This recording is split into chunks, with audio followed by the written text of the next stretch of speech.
Welcome back to Midnight Archive, a weekly anthology podcast featuring the works of indie and trad pop authors, human voices in the age of artificial intelligence.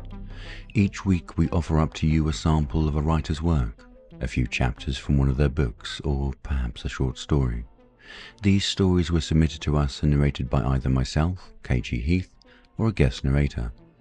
Our values here are simple: great stories, high quality narration, and no AI. I would like to extend a thank you to everyone who has listened to the first 2 episodes and subscribed. The response has been phenomenal, and we are just getting started. We are continuing to hone the format and invest in the quality of the episodes, giving these amazing stories the showcase they deserve. And so it's time to discuss this week's offering, Echoes of Erasure by Sterling Vance. Sterling Vance writes stories where reality blurs at the edges. His upcoming work spans a YA medical urban fantasy drama that dives into the hidden worlds of hospitals and magic, and a gritty noir detective series set in Glasgow's rain-slick streets. When he isn't fighting rogue AIs, plotting crimes, or conjuring spells on the page, Sterling is trying to convince his household electronics that they really don't need to be replaced. Not just yet. Tonight we read from chapters 1 to 3 of Echoes of Erasure, a cyberpunk novel set in a dystopian city. Now here's more about this book. In the sprawling cyberpunk metropolis of Port Noch, memories are currency. History is fragile, and powerful systems decide what deserves to be remembered. When 3 strangers uncover traces of a truth someone once erased, they are drawn into a mystery that could reshape their city and redefine what it means to be human. Echoes of Erasure is a haunting sci-fi thriller about memory, loss, and the stories that refuse to disappear. A link to buy the book is available in the show notes. Please show your support for Midnight Archive by liking, subscribing, or commenting. Every gesture helps us reach more listeners. These stories deserve to be heard. And so it's time for tonight's offering.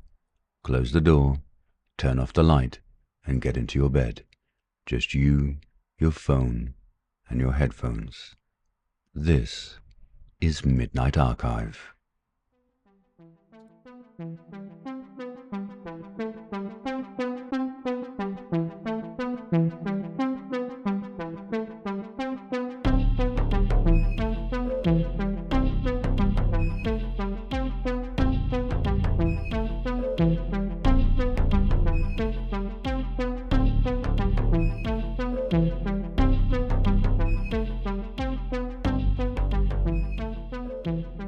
Echoes of Erasure. Port Noch, Citizen Glossary, issued under duress by the Office of Civic Harmony, Revision 87, property of no one. Ordinator, the tower's resident intelligence, speaks in patterns, edits in people, claims to be kind. Ghostlight, residual shimmer seen by certain citizens, predicts intent, despises perfection, exacts a toll. Veil, augmented overlay masking structural decay, flickers near seams, reminder, beauty is a patch. Seams, places where reality slips its stitching, proceed crooked or not at all. Fragments, memory shards loose from the city record, handle like live wire. Static, anti-signal generated when order overreaches, sounds like hope, feels like ozone. The tower, ordinator's spire, central correction node, aligns rhythm, erases variance, visitors discouraged unless volunteering for improvement. The chimera logs, living data freight believed to carry a human pattern, handled with reverence or regret. End of sanctioned terminology. Any remaining language is unofficial and therefore alive.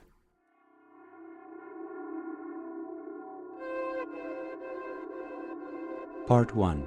The Call and the Convergence. Beneath the neon, memory stirs restless, waiting for translation.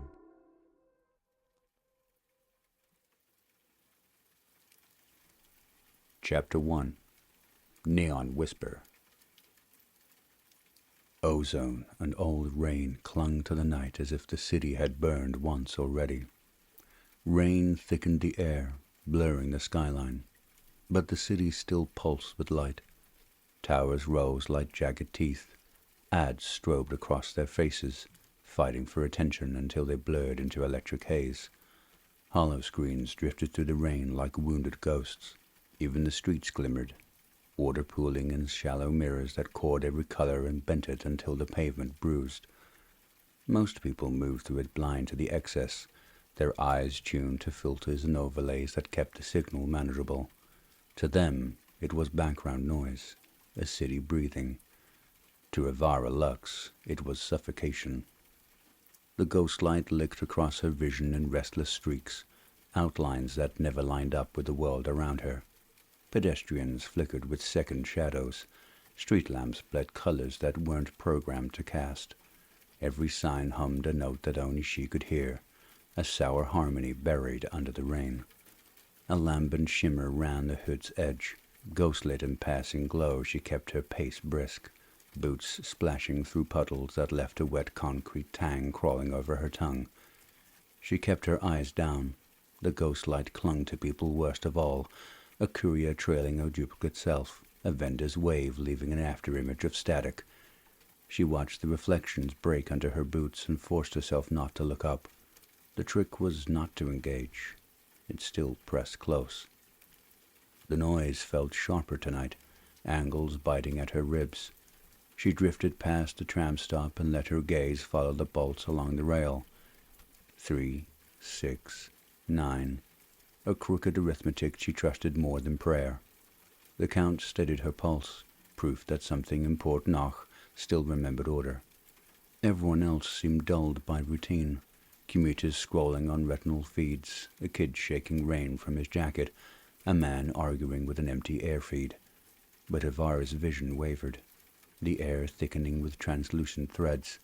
A static aftertaste buzzed in her jaw. She plunged deeper, muttering her grounding mantra. Steps count, breath count. It steadied her on most nights. Not this one. The signal pulsed wrong. It was subtle at first, like music bleeding from a neighbor's wall. Then it slammed into her chest, an insistence under her sternum that made her stumble. She froze at the edge of the cross street, fingers digging into the wet brick of a storefront to keep herself upright. Merde. The words slipped raw between her teeth, grounding her more than the wall beneath her palm. The shimmer came slower each night, like the city was learning her trick. The pressure didn't ease. It climbed, gnawing her ribs, scraping like static down her spine. Her knees buckled and she clutched harder, knuckles white. Seapor. The curse fractured with her breath, half spit, half plea, swallowed by the storm. She tried the old routine, counting steps, counting breaths, anything to anchor herself back in the body. 1, 2. The numbers clung like wet paper, sliding away before she reached 10. She hit 27 and lost the beat entirely. The ghost light didn't care for arithmetic. It pulsed to its own measure, a crooked rhythm drumming through her ribs. Once the trick had worked. In the towers of her childhood tenement, she'd whispered the count under her breath until the static thinned. 5 things real, she would say. Rain, brick, breath, boots, self. Back then the signal only brushed her. Tonight it wanted in. A courier shoved past, cursing. His umbrella flared with cheap hollow ads that painted her in flickering violet. He didn't see the tremor in her hands, didn't notice her eyes looked wrong. Drunk, someone muttered. The word hit like a slap of normalcy. The city walked on, blind to its own fever. She forced the mantra through anyway, voice shaking. 1, rain. The copper sting of it hit her tongue. 2, brick. Cold, slick. 3, my boots. Water pooling inside. 4, air. Metallic. 5. The word caught. Her throat refused it. The 5th was always her. Tonight she couldn't find where she ended and the noise began. The pressure built, a neon buzz crawling up her spine. It tasted like burned metal and thunder. Every heartbeat stuttered double, hers and the city's overlapping until she couldn't tell which chest held the rhythm. She pressed her palms to her ears. Pointless. The signal didn't enter through sound. It seeped through memory, through bone. Hold the light too long, and remembers through you. "Not mine," she hissed, though the air stole the words. "Not mine to carry." The ghost light flared, lambent and unsteady, painting the puddles around her in electric veins. The city's pulse answered, low and patient. Each shimmer of light whispered closer. She stayed crouched until the light dimmed back to storm gray. The silence that followed wasn't relief. It was waiting. Her breath came rough, every inhale tasting of ozone. The ghost light still flickered beneath her skin, too shallow to purge, too deep to hide. Somewhere in the static something breathed her name, not sound, not word, but pulse. The city exhaled with her. For a heartbeat she almost mistook it for mercy. For a moment the street dimmed around her, rain thinning into streaks of silver. Ghostlight braided into coils at the edge of her vision, threads pulling taut. Her skin prickled. Vendors hawked steaming cups of broth from carts. A tram screamed overhead on its rusted rail. Voices swelled around her, bodies pressing past, umbrellas colliding like armored shields. None of them flinched. None of them felt it. But she did. She squeezed her eyes shut, but the pressure only grew, like a storm trying to force its way into her skull. Not again. Not like the fire. Memory tore through. Heat, alarms, smoke, her mother's hand slipping from hers in the crush of fleeing bodies, the building AI glitching silent as everything failed. She'd been 6. She'd never outrun it. Ivara forced her eyes open. The crowd was gone. The street was still full of movement. Voices, footsteps, tram wheels. But the people had dissolved into pale silhouettes, walking phantoms trailing faint motes. Her ghost light saturated everything, painting the world in unsteady glow. The breath snagged in her throat. She wanted to run. She wanted to collapse. Instead, she stood shaking in the rain, staring at the city hollowed of substance. And beneath it all, faintest breath on glass, a whisper. The whisper crawled under her skin. Not sound exactly, more like intent, brushing her nerves raw, too instant to dismiss as her usual noise. She pressed her palms against her temples, willing it to fade, and it didn't. The city around her lurched back into focus, the silhouettes regaining skin, umbrellas flicking water into her face, someone cursing as a tram splashed a gutter across their boots. No one else reacted. She forced her way into the crowd, hoping motion would drown it. The press of bodies steadied her sometimes. Tonight, it only made the edges sharper. Every screen she passed stuttered. A shop display froze, color bleeding into scintillant sparks before smoothing back into its ad cycle. A travel ad billboard glitched into black and blue static, the text jittering with nonsense characters before resolving into a smiling family again. A vendor's streaming card flickered from solid to ghosted for a beat.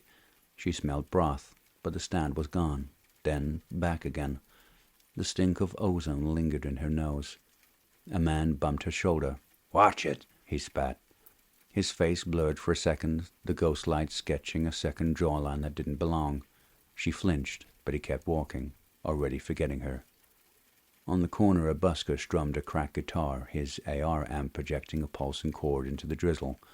For a blink, the sound fractured into static, notes dripping like melted glass. No one else noticed. Coins clinked into his case, the music resuming smooth. She shoved her hands into her pockets and lowered her head. The ghost light always wanted her attention, but this wasn't just bleed, this was directed. Her heart hammered. She ducked into a narrower passage between 2 high-rises, trading the roar of trams for dripping gutters and rusted scaffolding. The walls sweated electric, light pooling in slick trails down corrugated siding. Puddles at her feet shimmered with colors that didn't exist, hues she couldn't name. The whisper followed her in. "Save Me. The pressure spiked. Her knees weakened and she caught herself against a shuttered stall, knuckles white.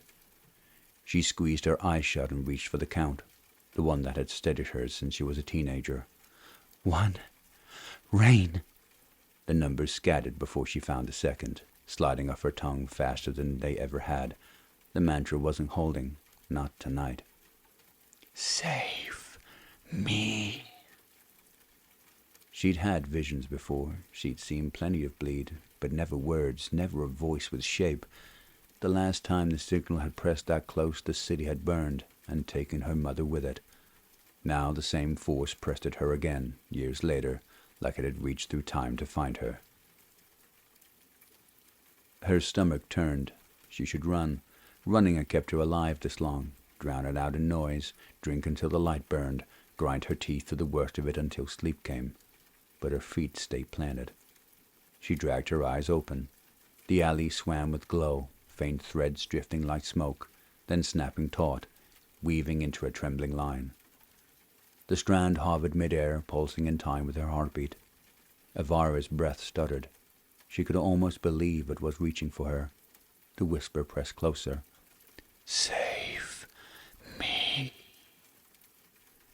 Her vision doubled. The alley shimmered, split between rain-slick brick and spectral overlay. In one frame she was alone, soaked to the bone. In the other, the city itself bent toward her, full of after-images clawing for attention. Her throat ached. The strand pulsed again. It wasn't a scream, not like the fire. It wasn't random glitch either. It felt deliberate, patient. She wanted to believe it wasn't real, just her brain breaking again, just another hallucination. But she couldn't convince herself. Not when it spoke. Not when it kept speaking. The plea burrowed deeper each time, a weight that hollowed her chest. It threaded through every sound, every flicker of light, until she couldn't tell if it came from the city, her own skull, or somewhere beneath both. She staggered forward, breath hitching, trying to walk it off. Rain blurred her vision, electric fractured into double images that refused to resolve. She shook her head violently. Not mine, she hissed. The words scraped out harsh, swallowed by the storm. Not mine to carry. Her body screamed to run.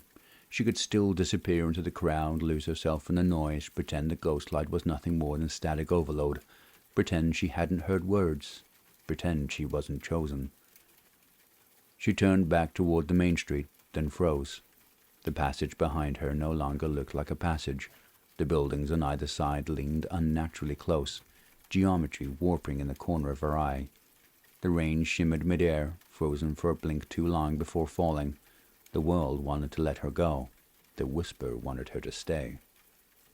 Her pulse thrashed in her throat. She reached for the count and let it go. She already knew where it ended, at the fifth, at herself, at the one thing she couldn't name tonight without it coming apart in her mouth like broken glass. The strand of light in front of her pulsed, trembling harder, like it was waiting for her to admit what she already knew. No, she whispered, shaking her head. I won't. I'm not. Her vision doubled again. The alley overlaid itself with memory, fire bleeding into rain. Smoke thickened in her lungs. The copper sting of burning circuitry coated her mouth. She felt it all again, fresh and raw, like the signal was peeling her open and replaying her worst moment on loop. Stop, her voice scraped out, thin. She curled tighter, refusing to add anything more. But the whisper didn't relent. Her breath came ragged, hard, hammering. If she let this in, it could break her. It could strip her down the same way the fire had, leave her hollow, leave her nothing. And yet, her fingers splayed on the wet pavement.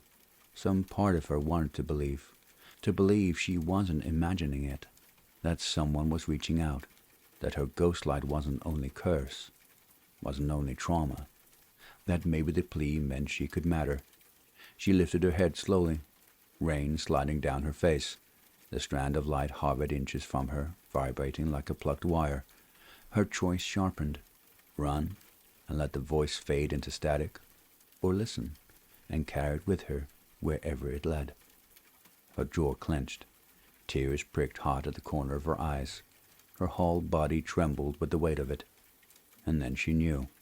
Her feet weren't going to move. The choice was already made. She straightened, spine stiff, and opened herself to the glow.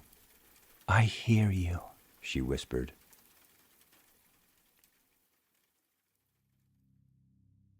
Chapter 2. Broken Grid.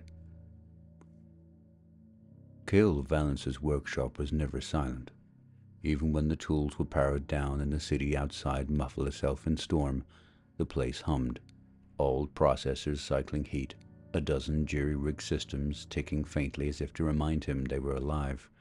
Cables curled across the floor like roots, connecting machines that had no business speaking to one another. His bench was crowded with augments in varying states of dissection, a prosthetic arm with exposed fiber bundles, a half-burned ocular implant, a neural rig split open like a chest cavity. He moved among them with practiced precision, sleeves rolled, fingertips nicked from years of careless solder burns. This was his monastery, his coffin, his exile, the smell of flux, the hiss of circuit catching. It should have been comfort. Whenever the noise of the signal pressed too close, he worked until he was numb. Strip, solder, test.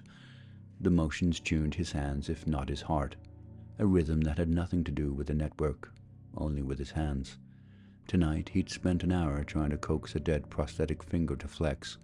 It refused, stubborn as bone. He sighed, reset the calibration, and the joint flicked once, just once, but on his command this time. A ghost of compliance. It shouldn't have worked. He almost smiled. He breathed out, palms steadying on the bench. "Este camino," he muttered. So low it could have been the lamp ticking, not a prayer, a worker's mantra to keep his hands honest. He set it aside, rubbed at his temples, and tried another task. Realign the housing, clean the contacts, reset the power feed. The workbench glowed under his lamp, haloing scraps of metal and wire clippings like offerings. The storm outside cracked faintly through the walls, thunder muttering under the steady hum of machines. He told himself he was imagining the extra flicker in the diagnostics, glare from lightning maybe. Faulty power supply, nothing new, nothing worth hearing, but the signal wouldn't leave him alone tonight. Every screen in the room carried its own jitter. Faint flickers across diagnostics, lines of code hiccuping mid-scroll. He'd seen glitches 1,000 times, but these lined up with one another, like echoes overlapping. He wiped a palm across his face, leaned closer to his main monitor. The code stream ran smooth, then fractured in static blocks. He tapped the console. Static reassembled itself into something nearly legible. A heartbeat. He froze. The pulse flickered again. Data spikes in perfect rhythm, regular, impossible to mistake for random noise. Karai. The curse slipped out, raw as the pulse itself. His throat tightened. He reached for the pause key, stopped, dragged his hand back. If he froze the feed, he might break the pattern. He let it run, eyes locked on the jagged line dancing across the screen. If the log still held a human pulse, maybe they could prove memory fought back. Maybe he could too. Arik. The name pressed at the back of his mind before he could stop it. He swallowed hard, shook his head. No, don't go there. Don't name it. But the rhythm kept coming, steady as blood in his ears. Fragments bled in, uninvited. The memory of white lights swelling in Chimera's control room, alarms faltering into static, the glass between them frosting as systems collapsed.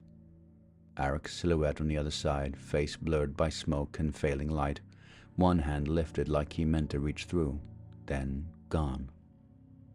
Cale clenched his jaw, fingers digging into the workbench. He wanted to smash the monitor, rip out the cables, stop this lie before it rooted deeper. He'd chased too many ghosts in code already, but this one felt different, stronger, deliberate. He let out a ragged breath. Finally, merda. The words rasped, half denial, half prayer. The pulse flared brighter, lines across the monitor converging, then split into two spikes. Cale's chest locked. Not random, not a trick. A message. He slammed the console shut before he could watch more. The screen went black. But the rhythm carried on in his head, phantom bright. The workshop still wasn't silent. Cale sat back hard, the chair creaking under him. The console's glow painted his face in shifting lines. He tried to steady his breath, slow the rhythm hammering in his chest. It was nothing. It had to be nothing. He'd seen patterns fool desperate minds before. Years chasing ghosts had trained him to recognize his own weakness. He was good at building machines, less good at shutting out the ache that machines sometimes carried. He reached for the nearest project, a cracked ocular unit laying half-gutted on the bench. He turned it over in his hands, thumb tracing the fractured housing. He'd fixed 20 of these before, replaced the lenses, patched the fiber, soldered the threads. The motions came easy. They always did. But tonight, the pieces didn't sit still. The lens shimmered faintly in his palm, edges fuzzing like heat haze. He blinked, rubbed at his eyes, but the blur stayed. The pulse crawled through the room, humming beneath the surface of everything. His tools rattled faintly against the bench. No, he muttered. Not real. Not this time. He forced the unit back together, fingers quick, movements sharp. He needed the ritual, the control, strip the wire, solder the joint, test the current. The steps steadied him, even when his gut twisted. The ocular flared suddenly, one bright spark of blue across the dead lens, then collapsed to black. Cale dropped it, the piece clattering to the floor. Filo de pata! The curse tore out of him as the smell of scorched insulation rose, sharp, acrid, mixed with the phantom tang of plastic haze. His mouth filled with bitterness that wasn't his own. The pulse came again, stronger. He pushed up from the chair, pacing the cramped space. Cables tugged at his boots. He caught himself in the left-hand rack, metal groaning under his weight. His workshop had always been his anchor, the one place the signal couldn't crowd him. Tonight it felt like a cage. He looked back to the console. The screen was still dark, but the image clung in his mind. The jagged heartbeat across the feed. Arek's heartbeat. He gritted his teeth, pressed the heels of his hands against his eyes. He didn't want to think it, didn't want to hear the name in his head. But the memory wouldn't loosen. The Chimera lab was back around him, overlays painted across his vision without permission. Glass walls, systems trembling, alarms slipping into silence. Arek standing there, face half hidden by static light, shouting words Cale couldn't hear through the failure, and then gone. The pulse had the same rhythm, not just noise, not random. He clamped his palms over his ears, but that only sharpened it. Now he felt it against his skin. A vibration crawling up his forearms, brushing the back of his neck like a phantom hand. His teeth ached with it, flavoring his mouth with copper and the ash burn of failed circuits. No, he whispered. Not you. He lurched towards another machine on the bench, an old prosthetic arm, its shell stripped away. He jammed a connector in, forcing power into the thing, anything to drown the pulse. For a moment the servos whirred, fingers twitching in half-formed gestures. Then they froze, locking in time with the rhythm echoing in his chest. Cale ripped the cord out, breath jagged. The pulse only grew steadier. Save me. The words weren't in the signal yet, but Cale felt them taking shape, felt the plea forming in the rhythm, waiting for him to admit it. He staggered to his bench, palms braced flat, head bent low. You're not in there, he whispered, voice ragged. You're gone. You've been gone. The hum threaded deeper. He tried to drown it in logic. Data spikes happened. Overlaps happened. The signal bled fragments all the time. He'd catalogued a dozen anomalies that looked convincing on first pass.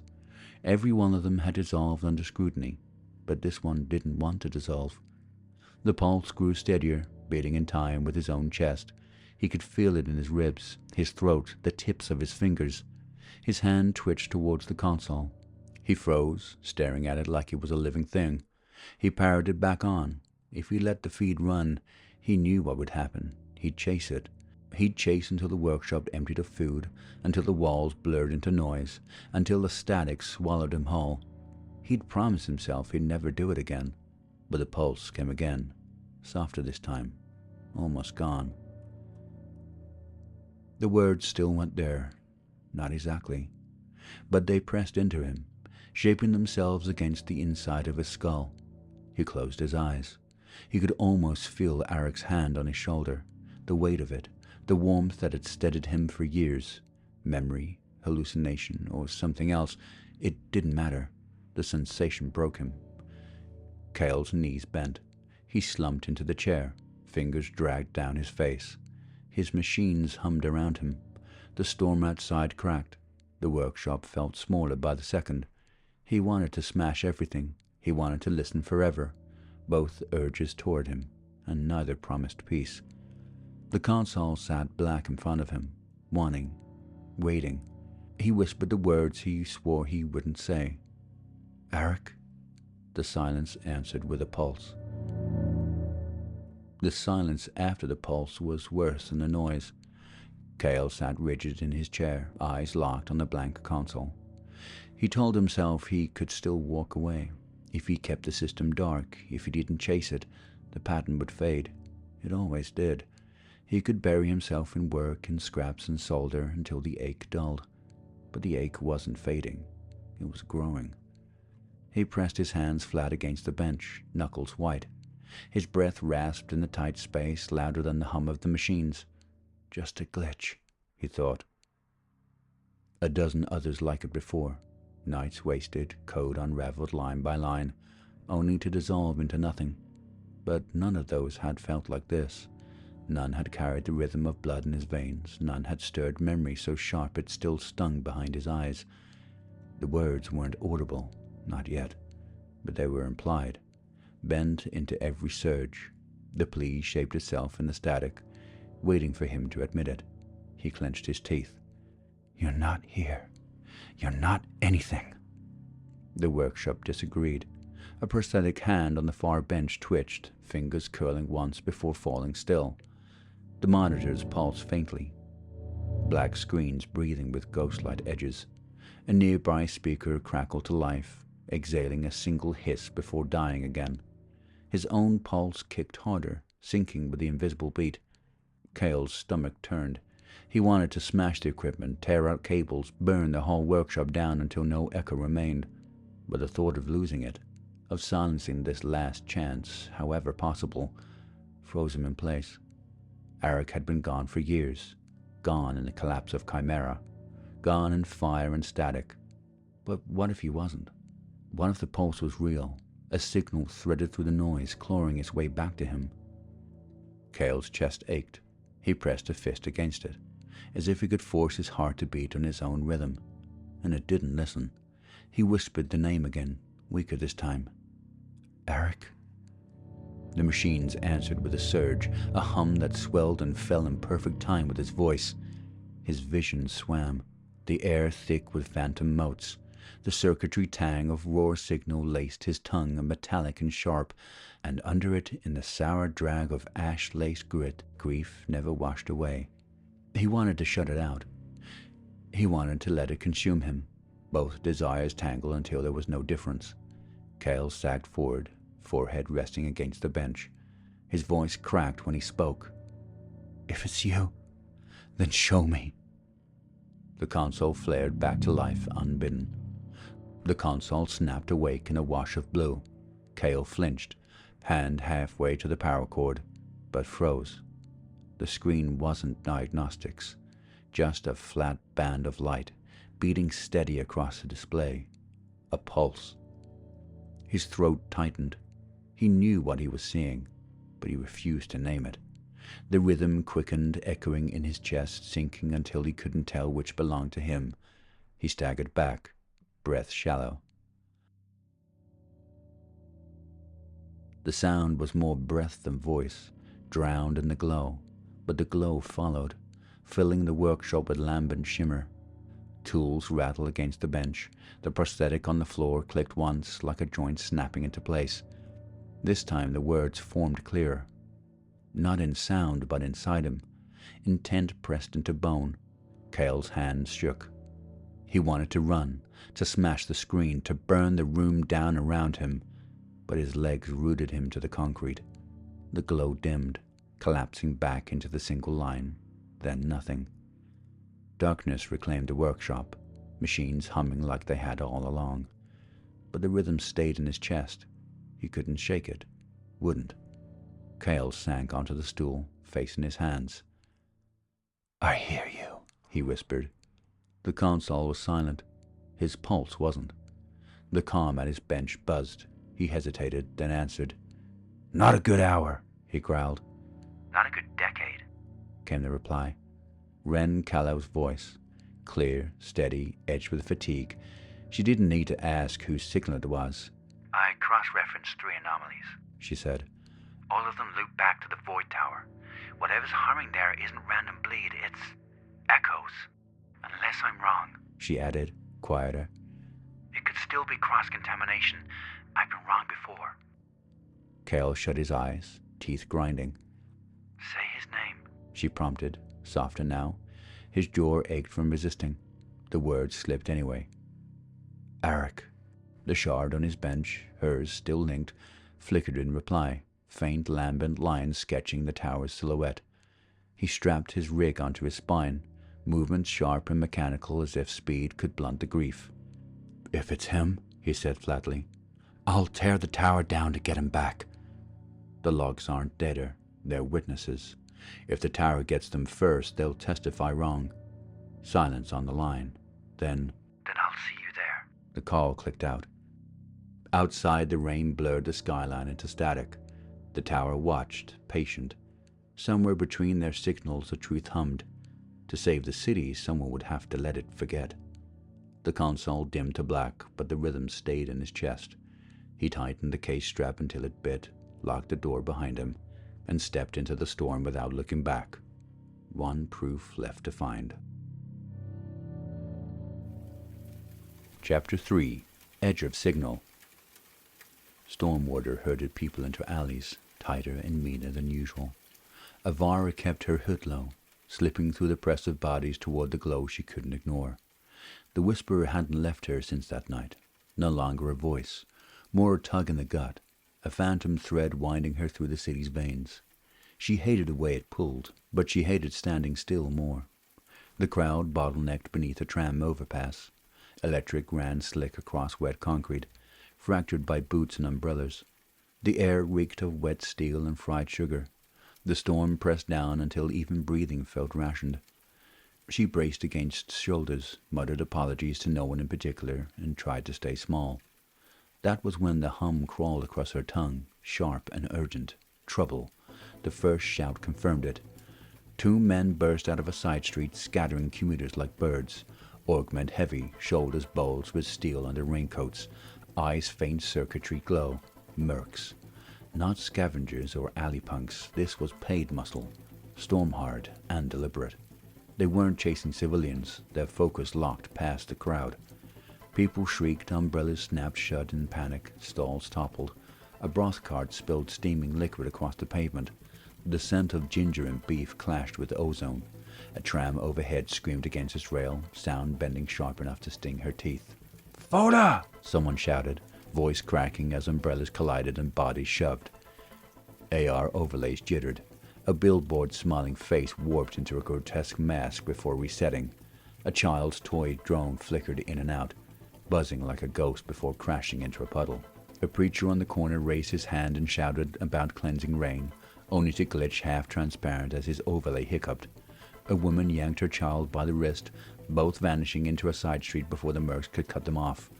The tug inside her sharpened, yanking her gaze sideways.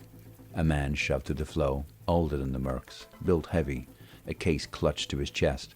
His outline in her ghost light vibrated like an overclocked machine, jagged and wrong, pulsing to a rhythm that wasn't the city's.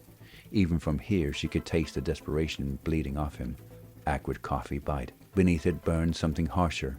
Obsession. He nearly went down as another commuter slammed into him, fleeing the mercs. The case slipped, but he caught it, clutching tighter. "Droga knee!" he spat, jaw set against the storm. The mercs plowed after him, scattering umbrellas, kicking groceries into the gutter. Someone shouted as a vending bank shorted, spitting a rain of glowing candy bars across the sidewalk. A busker's amp fractured into static, cords dripping into broken glass before the system reset. "Pour a knee!" another voice screamed from the press, drowned by thunder. Avara stopped dead. Instinct screamed. Slip aside, disappear into the churn, let it pass. She pictured it, hood tighter, shoulders low, melting into the wave of commuters until the storm swallowed her whole. If she moved now, no one would even remember she'd been here. Survival had always meant invisibility. But her ghost light flared, shimmering threads across her vision, doubling the murks into monstrous outlines.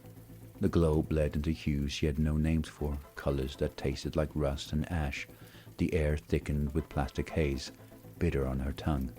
Her skin prickled, mouth filling with the copper sting of imminent violence. And underneath it all, the whisper pressed harder, low in her chest, steady as a second pulse. Her boots should have carried her away. Instead, she stood rooted, staring at the stranger in the murks bearing down. The storm roared louder. The choice loomed closer. The rain thickened until the street blurred into smear and shimmer. Avara pressed against the crumbling wall, ghostlight twitching in the corners of her vision.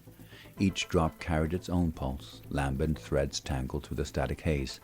She could almost pretend she was alone, just another night in Port Knox wreckage. Almost. The man with the case stumbled into view again, heavy shoulders hunched, his movements raw, like he'd forgotten how to keep himself small. Behind him, the mercs fanned wide, their formation too clean for dockside thugs. Ghostlight snapped around them in glinting arcs that spoke of corporate drills and disciplined rigs. They moved with cold patience, herding him as if the storm itself were their ally. Even the rain seemed to slide off their visors, unwilling to touch them. A hand signal flicked between two of them, seamless and silent. Each covered the other's blind spots. She could see the angles closing. Not her fight. She should step back into the shadow, let the signal swallow him in his burden haul. Yet her perception wouldn't release him. The case shimmered faintly, spectral, wavering like something half alive. Every instinct screamed distance. The ghostlight pressed closer. A shout cut through the storm, gunfire cracked, bright shards ripping across the street. Copper stung her teeth, acrid bites sharp in her throat. The man lurched, trying to shield the case with his own body. Fool. Finally, Mert, she muttered and moved. She slid across slick pavement, ducked under a line of fire, merc helmets tilted, sightlines recalibrated. Ghostlight mapped their intent in filamented threads, angles she could step through if she moved fast enough. She did.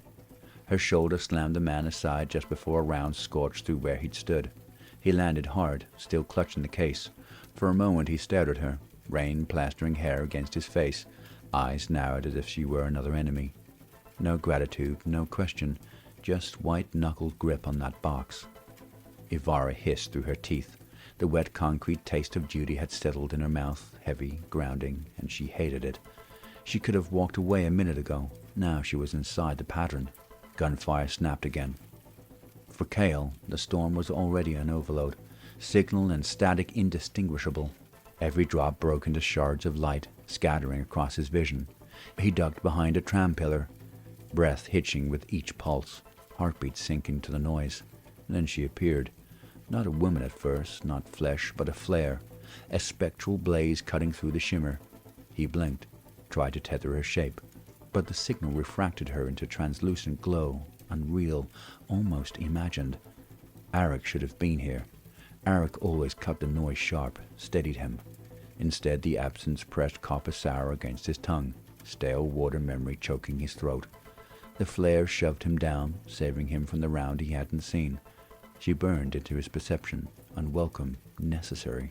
The mercs advanced glimmered with circuitry tang. Their discipline radiated like machine logic. He clutched the case tighter. He couldn't lose it, not again. Ivara dragged him up with a grunt.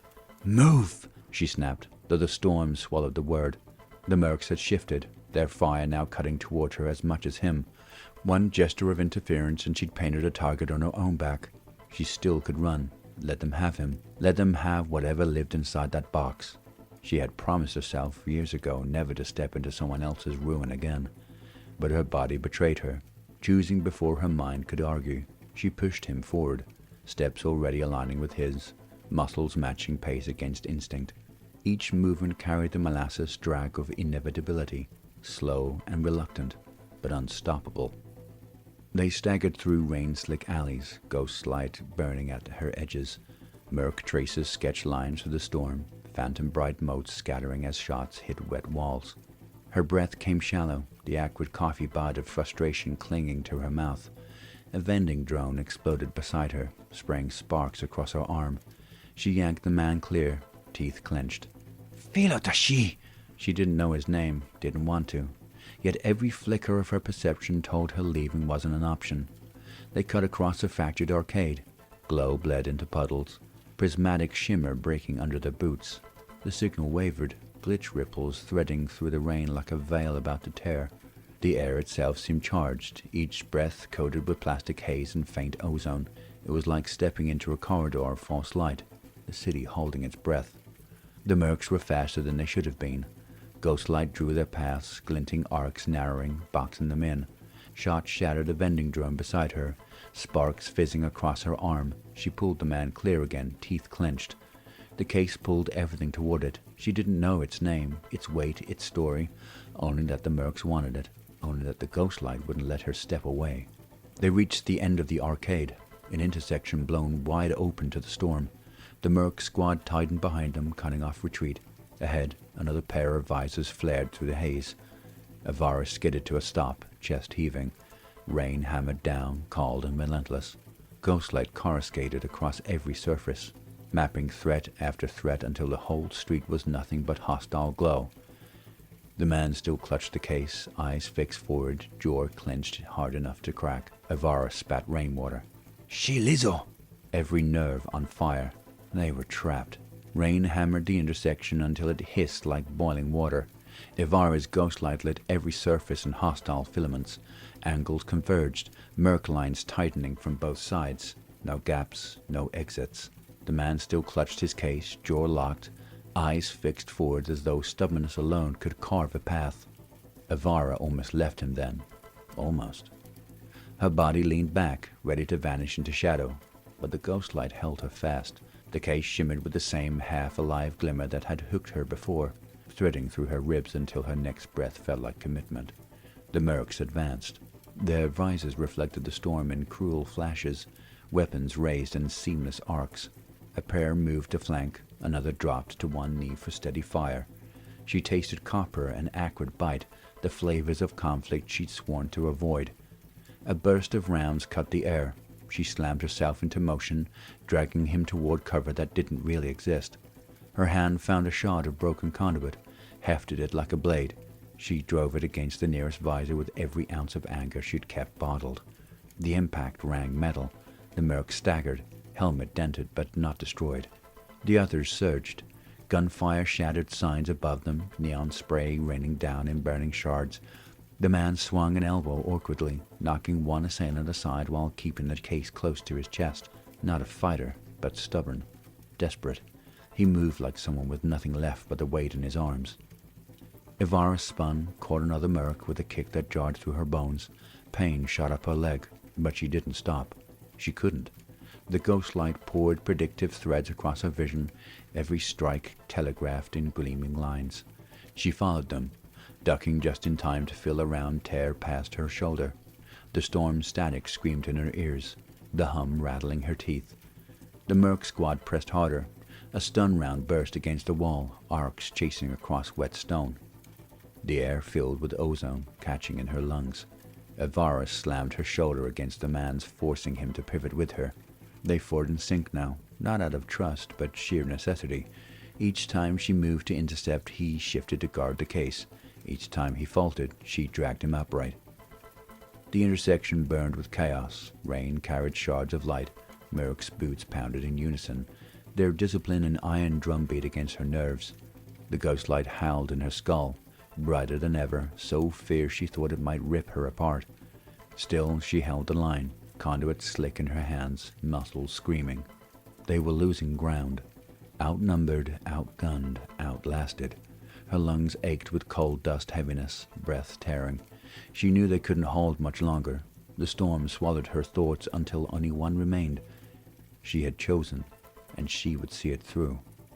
The hum buzzed against her teeth as the mercs tightened their circle, weapons raised for the finishing press. The storm fractured. Visors glitched white, feeds collapsing into noise. Targeting beams snapped sideways, cutting their own formation. The handler's command broke apart in static, air sharp with ozone. A merc stumbled back. Another dropped his weapon as his grip spasmed. One tried to rip off his visor, fingers clawing at the seal as if the storm itself had blinded him. Another's voice cracked over comms, pleading in fractured syllables before the channel dissolved into snow. Their discipline faltered in the same breath, a machine breaking down into terrified pieces.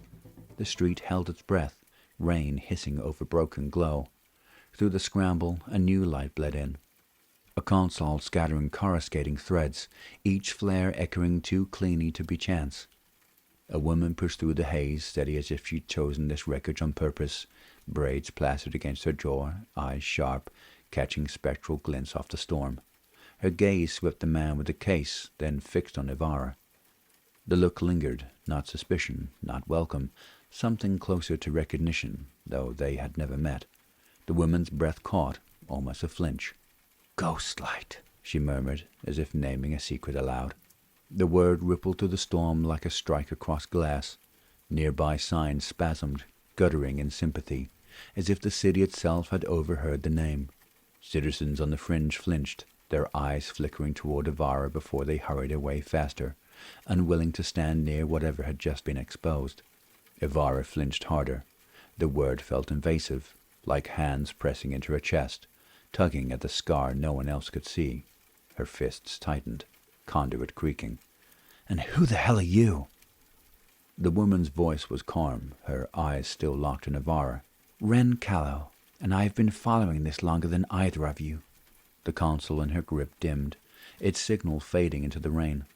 The man rasped, "Tower!" His voice cracked like he hadn't spoken in days. Ren nodded once. "Then we move, before they circle back." The three of them slipped into the noise, uneasy, bound by a thread none of them fully understood. At the end of the block, the rain thinned just enough to reveal the skyline. The tower rose over Port Noch. Not shining, but lambent, swallowing light, a void that drank the storm whole. Its shadow stretched farther than the storm itself, as if the city bent around it. None of them spoke. The city's hum said enough.